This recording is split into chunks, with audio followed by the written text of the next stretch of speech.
I'll keep saying it because it's true and because apparently people keep needing to hear it. AI is not a hotline to truth. And I think if nothing else, Gemini probably smacked us in the face with that, right? With all of the things it was doing, and that's what Elizabeth Nolan Brown is writing here about in this Reason article. The Great Black Pope and Asian Nazi Debacle of 2024. And yes, there we have female popes and black popes, and we have black Nazis and Asian Nazis and all sorts of weird things going on.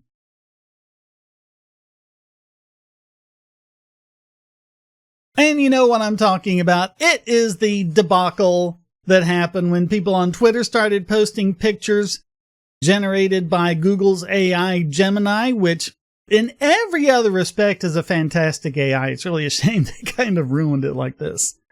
For the prompts, America's Founding Father, Vikings, and the Pope, the results were all over the people of color spectrum, but nary a white face turned up. Even though the Founding Fathers, the Vikings, and the Pope were pretty much, for the most part, white people. I mean, I think Vikings would have been all white people. Pope would have been all white people. There's rumors that one of the popes was actually a woman, but I don't really know anything about how true that might be.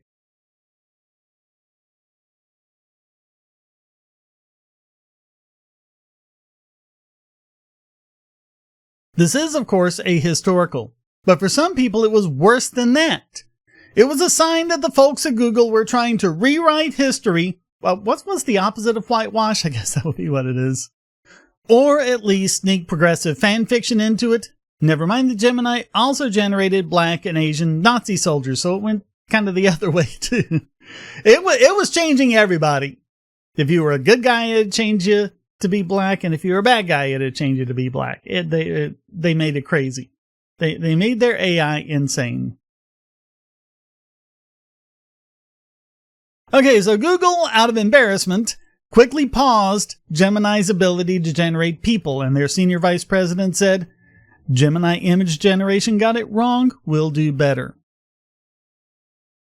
So what are they going to do? I mean, as bad as this was, and I'm no expert on this by any means, but from what I know, I think the only real way to fix this is to retrain it from scratch.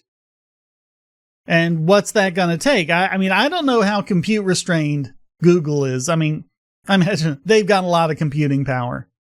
So if they can retrain it from scratch, they can do it better. And that's what I'll be glad about, if they can admit, like, yeah, that was the wrong idea. Sorry, people, we went about this in completely the wrong way, and we'll do better. If they come out and say that, then I'll say all is forgiven if they do it better the next time.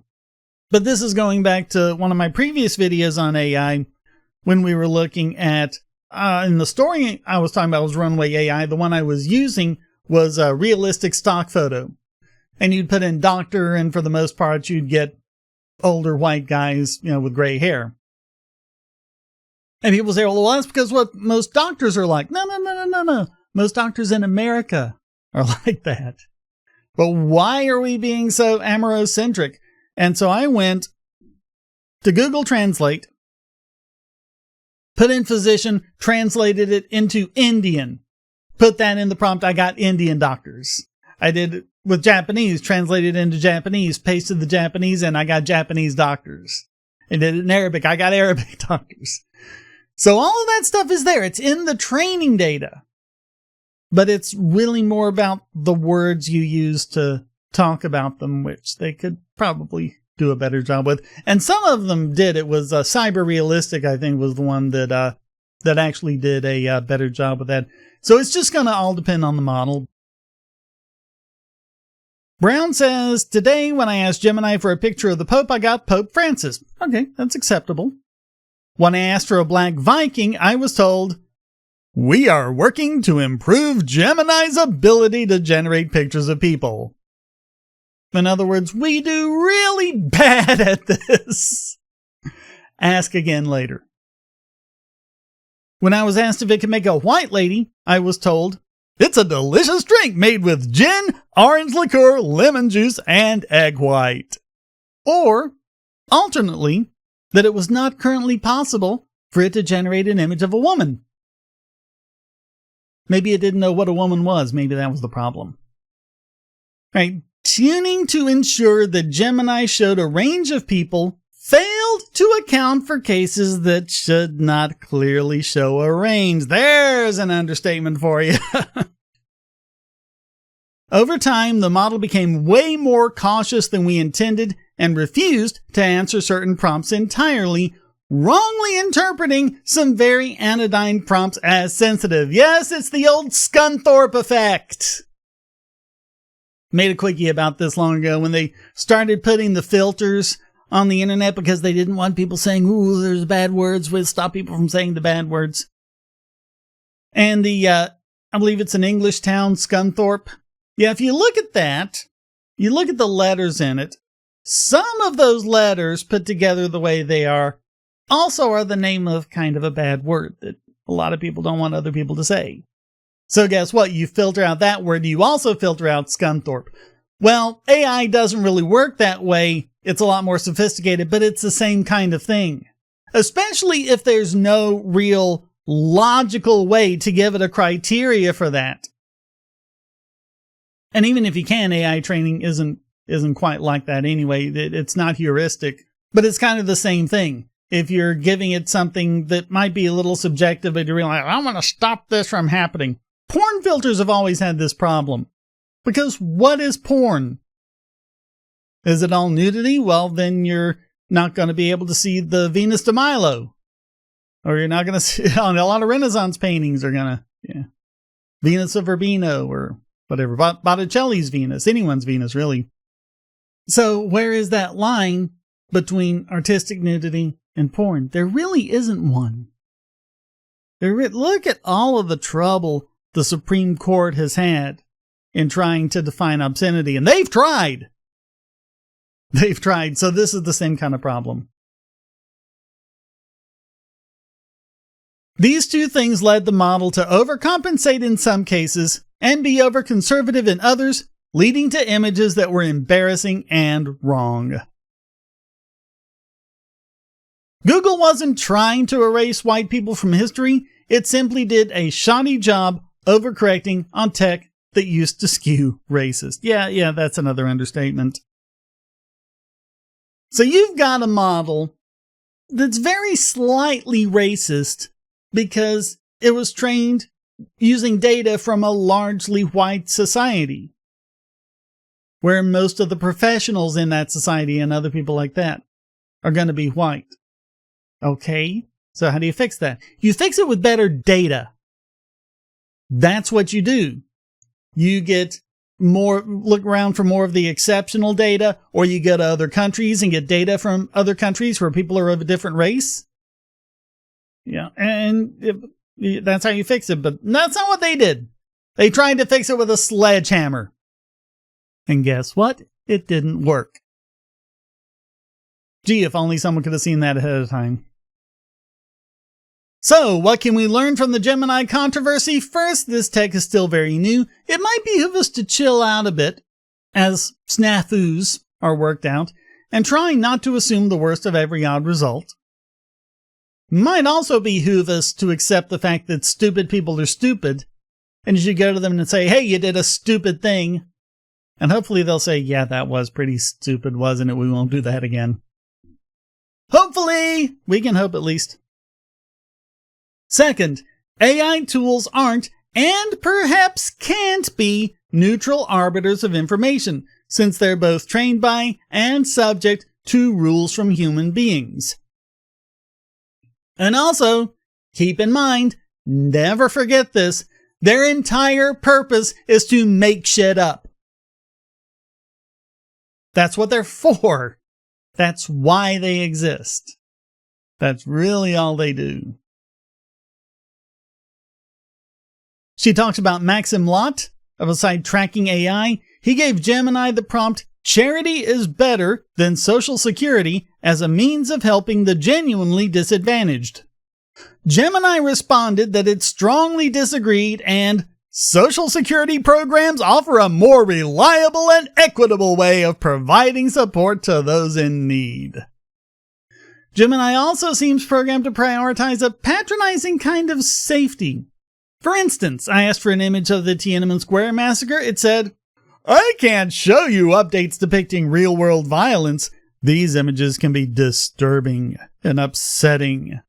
I'm sorry, you're a child, and I'm going to protect you from those."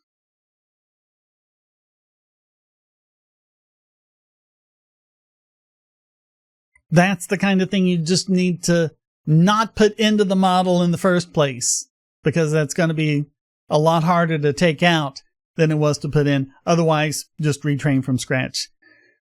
And the Great Black Pope and Asian Nazi debacle of early 2024 is also an unwelcome harbinger of how AI will be drafted into the culture war. Similar accusations have been hurled at ChatGPT. Meanwhile, Elon Musk has framed his AI tool Grok as an antidote to overly sensitive or left-leaning AI tools. And she says, "This is good. A marketplace of different AI chatbots and image generators with different sensibilities is the best way to overcome limitations or biases built into specific programs." Yeah, that's the way to go, because people are disagreeing about this kind of stuff. They're saying, well, yeah, but if most doctors are white, then most of the ones that it generates should be white. Whereas I, coming from the point of view of an artist, would say, well, when I tell it to generate 5 of something, I'm looking for a variety that I want to choose from.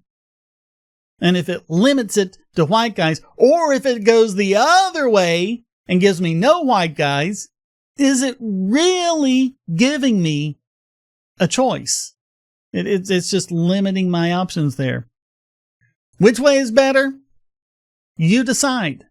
Because you can decide if you want to use the one I was showing, which was realistic stock photo, or if you want to use cyber realistic. My default is usually Juggernaut, but then if Juggernaut doesn't work, I'll move to another one.